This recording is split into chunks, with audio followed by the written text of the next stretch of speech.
Hello and welcome to chapter 8 of The Family Under the Bridge by Natalie Savage Carlson.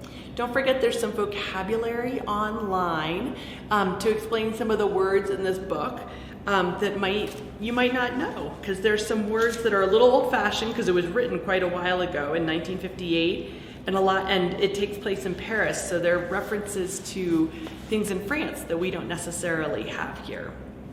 All right, chapter 8. Old Armand found that he enjoyed the companionship of the gypsy camp. He liked to sit with his back against the fence, watching Susie teach the gypsy girls and Paul to play games with the boys. On the other hand, Susie was not satisfied. She often frowned as she watched Paul and the boys. At last, she brought her problem to the hobo.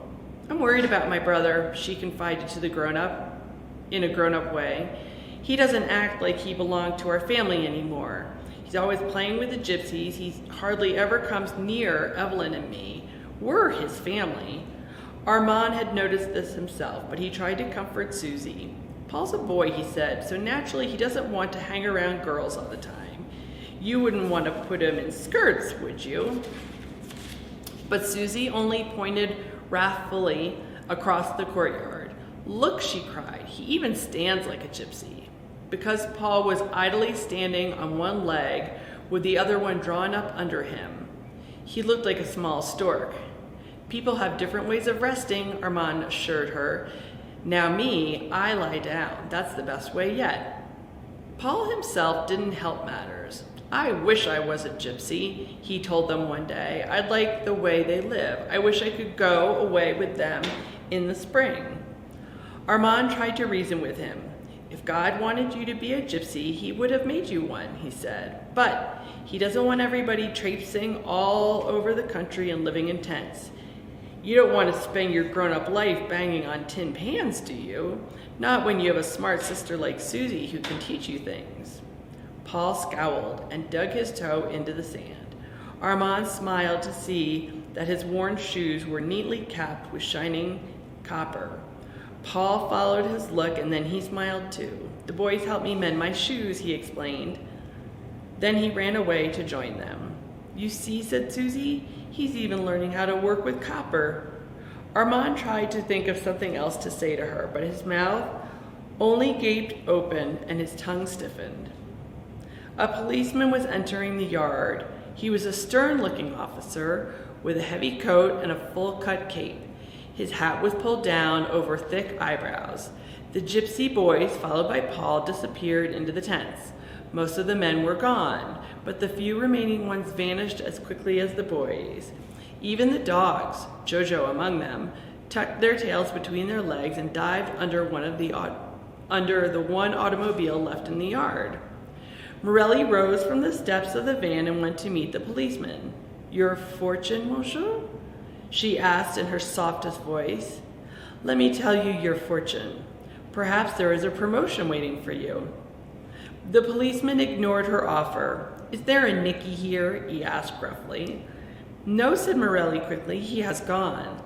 "Where?" asked the policeman. Morelli shrugged her shoulders. "He is out of town." "When will he return?" persisted the man. "Tomorrow?" "Who knows?" said Morelli vaguely. "Today is today, and tomorrow may come late this year." The policeman turned on his heel and stamped away. Immediately, the gypsy faces appeared in every tent opening. The dogs came slinking from under the car. The women gathered around Morelli. The men and children quickly joined them. "They want to arrest Nicky," guessed one of the men. "It must be because he cut down the Christmas tree," said Paul. "They want to put him in the army," wailed an old woman. "I know that is it. They put my Theodore in the army, and he was never the same again. Gave up the wandering life and settled down in a house." All the gypsies were upset. Without another word to each other, they began packing up their belongings and tearing down their tents. Pietro grumbled when they started on his, but when he learned the reason, he awakened as if a pitcher of ice water had been thrown on his face. So I'm going to show you the picture of the gypsies packing up their camp.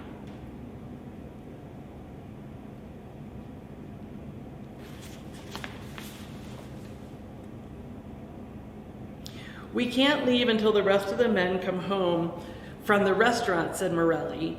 She went to the opening and peered down the street. The Calcette children watched the activity with growing alarm. They had never seen the gypsies work so hard and so fast. You're going to leave? Cried Susie. We always leave if the police visit us, said Tinka. If we didn't, someone might put us in jail.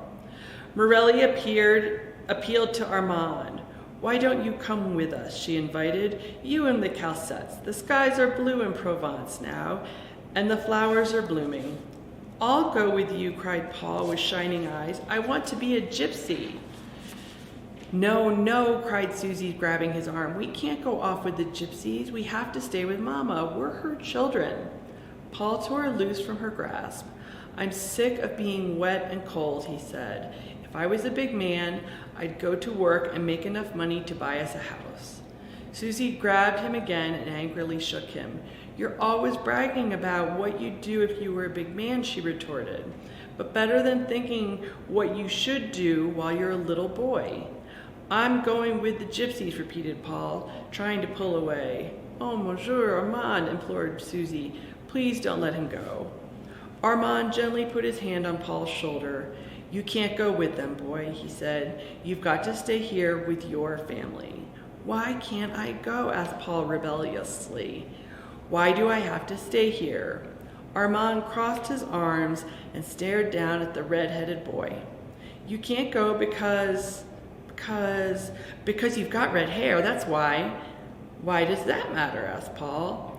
It matters plenty, asked Armand. How far do you think the gypsies would get with a red-headed child? People would think that they had kidnapped you. The police would put you in some strange home and the gypsies in jail. A sudden thought darkened Susie's blue eyes. We won't have any place to stay now, she said. Do you think the new house will be ready for us in time, Monsieur Armand? Armand lowered his head in shame. If we could move there soon, said Paul, I wouldn't want to go with the gypsies. I'd stay and help us move in. Will you take us to look at it? Susie begged the hobo. Then we can see if it's almost finished. Armand put his head between his hands.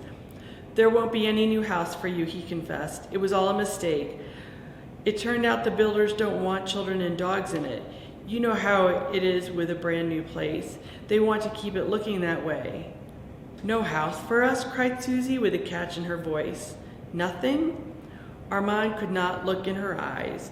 Paul darted away to the gypsies. When the rest of the men returned, they were startled to hear about the policeman's unexpected visit. Nicky was upset by more than the call. And just at this unfortunate time when I've lost my wallet. With all my week's earnings in it, he cried. I know I lost it in the cafe of the Laughing Frog, and the owner said he would have it returned to me if it were found. Huh, grunted Armand. Who would return a wallet full of money? Some people collect the stuff. Petro tried to help. We can use what I have in my pocket, he offered.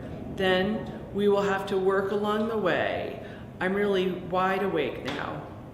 The little house on wheels was hooked to the back of one of the automobiles. The gypsies and the dogs piled over the seats. Jojo whined to go too because he enjoyed his ride so much on Christmas Eve. We left one of the tents for all of you, cried Nicky. There's almost another week due us on the yard, Morelli added. We've been paying rent to the wreckers. The automobiles coughed and sputtered. Then they slowly ground through the sand towards the opening. The gypsies waved goodbye. Tinka threw Susie a kiss. Jojo tried to follow the cars, but Armand called him back. The little house on wheels, which had been home for Susie and her mother and sister, disappeared into the street. There was nothing left to show that the gypsies had ever lived in the yard, nothing but a weather-beaten tent and the dead ashes of their fire. Then those left behind noticed something else missing from the yard. There was no Paul. He was gone. He left with them, wailed Susie. Paul went off with the gypsies. Everyone began to howl. I want Paul, she wept. I want my brother. Oh, la la, groaned Armand. And there is still Madame Two-Face. He silently set to work getting a cold lunch for the children. The gypsies had left some cheese and bread in the tent, but nobody seemed hungry, not even Jojo. Armand felt that he was to blame for it all. He sat down with his back against the fence and thought. Oh, it was all his fault. He had brought the children to the gypsies in the first place, but he'd only tried to help them. That's what he got for ever having anything to do with starlings. Now he was caught in the same net with them. But was he? No, he could get up and go. He could push his buggy right through that opening in the fence and never come back. At the thought, he rose to his feet and looked towards the opening. To his amazement, he saw a forlorn little figure come through it. "Paul," he shouted, "is it really you, Paul?" The boy nodded sadly, as if he wished it were somebody else. You left the gypsies and came back to us because we're your family," cried Susie joyously. "I didn't go with the gypsies," said the boy. "You're always saying I should stop bragging about what I'll do when I'm big and do something now. So I went to the halls and tried to get a job." "Tried to get a job at the halls?" asked Armand with fresh surprise.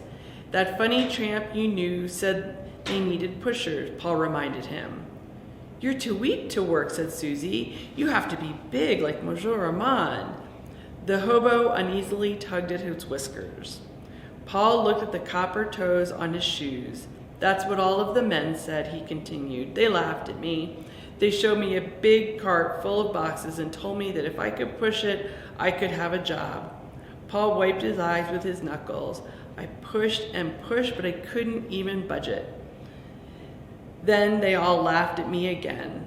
Armand was indignant. "The nerve of them," he exclaimed. "I'll go down there tomorrow morning and hang them all up on the hooks. But he didn't finish his threats. He was frightened to see the policeman coming in again. This must have something to do with Paul's visit to the halls. Perhaps they had got wind of these vagabond children and the policeman was coming to take them away. He should have never gone to the gypsies. But the policeman looked bewildered. "Weren't the gypsies in the yard?" he asked. "They had to leave suddenly," said Armand. "Received word of a sick relative in Normandy." "And I suppose the one named Nicky left with them," added the policeman. "Of course," said Armand. "It was his relative who was sick." The policeman pursed his lips and shook his head. "Too bad," he said. "A wallet lost by him was found under a table at the Cafe of the Laughing Frog. Too bad." He pulled a new leather wallet from a pocket under his cape, and in it is the lucky ticket that won yesterday's lottery. Too bad. It is a shame. Armand's eyes brightened. "I'll keep the wallet for him," he offered. The policeman eyed him suspiciously. His sharp eyes saw Armand's unkempt whiskers and ragged tramp clothes. He tucked the wallet under his cape again. I can't deliver it to anyone but the rightful owner," he said. Then he turned to walk away, shaking his head and muttering, "Too bad, too bad." Armand exploded with a roar. "Too bad indeed," he roared. "I call it a tragedy to lose that nice new wallet. And all the money," said Susie. "And the lucky ticket," added Paul. "Pooh," said Armand. "What would Nicky do with so much money? It might ruin his character. But anybody would hate to lose that wallet. It's just the right size for carrying around the coins a man needs." "What will we do now?" worried Susie. "We won't have any place to live after this week." "I'm dying, excuse me." "Baba will cry," said Evelyn solemnly. "I wish I could have moved that cart," said Paul. "I tried so hard." A great feeling of shame came over Armand at the boy's words. The children's eyes were turned to him with the needful look. He cleared his throat. "Everything is going to turn out all right," he assured them. "I'm going to get a steady job. Your mama and I ought to make enough between us to rent that room in Clichy for you nestlings." Then, frightened by his own brave words, he slumped to the ground and leaned back weakly against the wall. And that is the end of chapter 8 of The Family Under the Bridge.